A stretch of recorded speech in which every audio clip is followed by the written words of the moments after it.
Hi friends, നമസ്കാരം. അതിമനോഹരമായ ഒരു ഹാങ്ങിങ് ഗ്രാസ് പൂന്തോട്ടം എൻ്റെ വീടിൻ്റെ മുന്നിലുള്ള ഈ പൂന്തോട്ടം ഒന്ന് പരിചയപ്പെട്ട് എവർഗ്രീൻ ടർട്ടിൽ വൈൻ എന്ന് പറയുന്ന ഭാഗത്തിൽപ്പെട്ട ഹാങ്ങിങ് ഗ്രാസ് പരിചയപ്പെടുത്തുവാൻ വേണ്ടിയിട്ട് ഒരു വീഡിയോയാണ് ഞാനിവിടെ ചെയ്യുന്നത്. നിങ്ങൾക്ക് ഇഷ്ടപ്പെടുമെന്ന് കരുതുന്നു. എൻ്റെ ഈ ചാനൽ സബ്സ്ക്രൈബ് ചെയ്തിട്ടില്ലാത്തവർ സബ്സ്ക്രൈബ് ബട്ടൺ കൂടി അമർത്തണം. നമുക്ക് മുഖവിരിയില്ലാതെ കാര്യത്തിലേക്ക് കടക്കാം. വളരെ മനോഹരമായി നമ്മുടെ വീടിൻ്റെ മുൻവശത്തെ അലങ്കരിക്കുവാനായിട്ട് ഉപയോഗിക്കുന്ന ഒരു ഭാഗത്തിൽപ്പെട്ട ഹാങ്ങിങ് ഗ്രാസ് ചെടിയാണ് ഈ കാണുന്നത്. എവർഗ്രീൻ ടർട്ടിൽ വൈൻ എന്നാണ് ഈ ചെടിയുടെ പേര്. വളരെ നിഷ്പ്രയാസം വളർത്തിയെടുക്കുവാനും നമ്മുടെ വീടിൻ്റെ സിറ്റ് ഔട്ടിലോ അല്ലെങ്കിൽ മുൻഭാഗത്തോ ഇതുപോലെ അലങ്കരിക്കുവാനും, അതുപോലെ ഒരു പക്ഷേ ഈ ഒരു കർട്ടനിട്ട് നമ്മൾ വീടിൻ്റെ മുൻഭാഗം പലരും മറയ്ക്കുന്നതിന് പകരം തന്നെ നമുക്ക് അതിമനോഹരമായി ഈ ഒരു പച്ച വിതാനിപ്പ് നമ്മുടെ ഈ വീടിൻ്റെ മുൻവശത്ത് ഉണ്ടാക്കിയെടുക്കുവാൻ ഏറ്റവും എളുപ്പത്തിൽ കഴിയുന്ന ഒരു ചെടിയാണ് ഈ കാണുന്നത്. നമുക്കിതിൻ്റെ കൂടുതൽ വിവരങ്ങളിലേക്ക് പോകാം.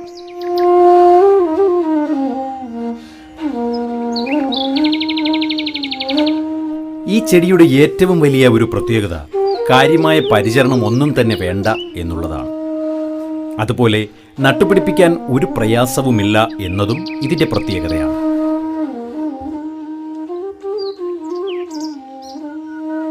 നോക്കൂ, മണ്ണും ചാണകപ്പൊടിയും കലർത്തിയ മിശ്രിതം ഇതുപോലെ തൂക്കിയിടാൻ പാകത്തിലുള്ള ഒരു ചട്ടിയിൽ 3/4 ഭാഗത്തോളം നിറയ്ക്കുക. അതിനു മുകളിൽ ഈ പുൽച്ചെടിയിൽ നിന്നും അല്പം നുള്ളിയെടുത്ത് വയ്ക്കുക. ഇവിടെ കുറച്ച് കൂടുതൽ ചെടി ഞാൻ എടുത്തിട്ടുണ്ട്. ഒരു ചെറിയ കഷണം മാത്രമായാൽ പോലും അത് വളർന്ന് ധാരാളം ശാഖകളായി മാറിക്കൊള്ളുമെന്നതാണ് ഇതിൻ്റെ ഏറ്റവും വലിയ ഒരു ഗുണം.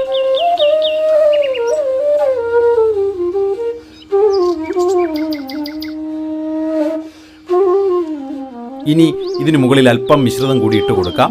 അങ്ങനെ ചെയ്തില്ലെങ്കിലും കുഴപ്പമില്ല, അതിൻ്റെ വേര് ഓടിക്കൊള്ളും.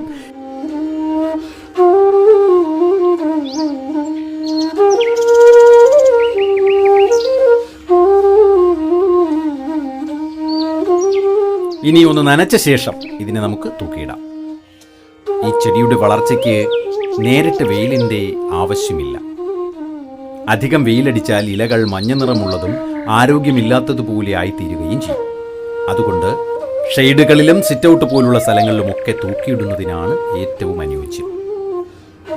വർഷത്തിലെ എല്ലാ കാലാവസ്ഥയിലും ഇത് ഒരുപോലെ വളരുന്നു. ദിവസം ഒരു നേരം മാത്രം നനച്ചാൽ മതി.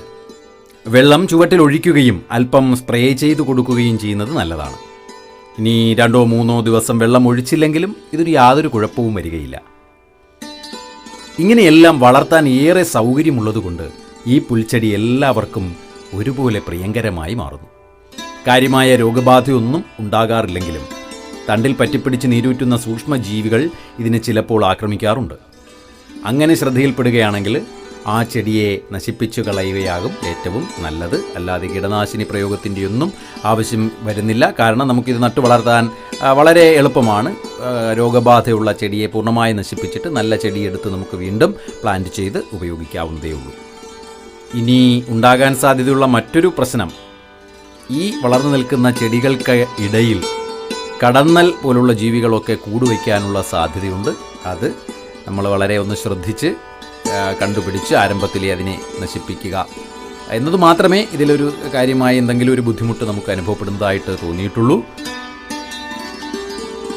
ഇതിൻ്റെ താഴ്ഭാഗം കൂർത്ത രീതിയിലായിരിക്കുന്ന വിധത്തിലാണ് സാധാരണ വളർന്നു വരാറുള്ളത്.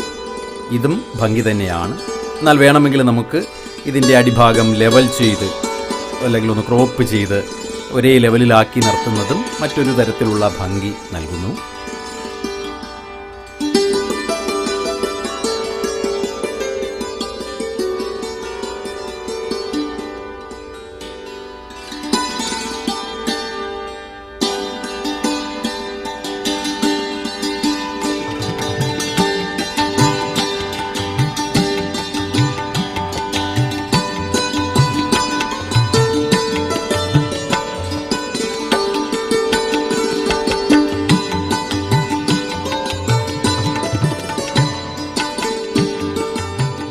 ചട്ടികളിൽ മാത്രമല്ല, കുപ്പികളിൽ, അതുപോലെ നീളത്തിൽ നമ്മൾ ആ പിളർന്നെടുത്ത പൈപ്പിൽ മണ്ണ് നിറച്ച് അതിലൊക്കെ വളരെ കലാപരമായി നമുക്കിതിനെ വളർത്തിയെടുക്കുവാൻ സാധിക്കും. ഇതിൻ്റെ സ്വാഭാവികമായ പച്ചനിറം നഷ്ടപ്പെട്ട് ഭംഗി കുറഞ്ഞ് ഉണങ്ങാൻ തുടങ്ങുമ്പോൾ നമുക്ക് ചെടിയെ ചട്ടിയിൽ നിന്നും പൂർണ്ണമായും നീക്കം ചെയ്തിട്ട് അതിൽ പുതിയ തൈ നമുക്ക് വളർത്തി എടുക്കാം. മണ്ണ് നീക്കം ചെയ്ത് വീണ്ടും മണ്ണ് നിറച്ചിട്ട് പുതിയ ചെടിയെ നമുക്ക് വളർത്തിയെടുക്കാം. പലരും വില കൂടിയ കർട്ടനൊക്കെ വാങ്ങി സിറ്റ് ഔട്ട് മൂടിക്കെട്ടി ഇടാറുണ്ട്. ഇതിനേക്കാൾ എത്രയോ മനോഹരമായി നമുക്ക് ഈ ഹാങ്ങിങ് ഗാർഡൻ ഉപയോഗിച്ച് പച്ചപ്പ് കൊണ്ടുള്ള മറയും ഒപ്പം ശുദ്ധവായുവും നിർമ്മിച്ചെടുക്കുന്ന ഈ വിദ്യ എല്ലാവരും ഒന്ന് പരീക്ഷിച്ചു നോക്കിക്കോളൂ.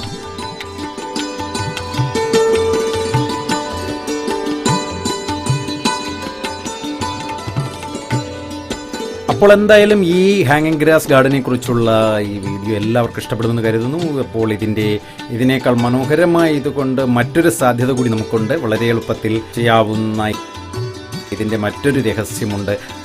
അത് നമുക്ക് പുതിയൊരു വീഡിയോയിലൂടെ പങ്കുവയ്ക്കാം. എല്ലാവർക്കും ഇഷ്ടപ്പെടുമെന്ന് കരുതുന്നു. വീണ്ടും നമുക്ക് കണ്ടുമുട്ടാം. ഓക്കെ.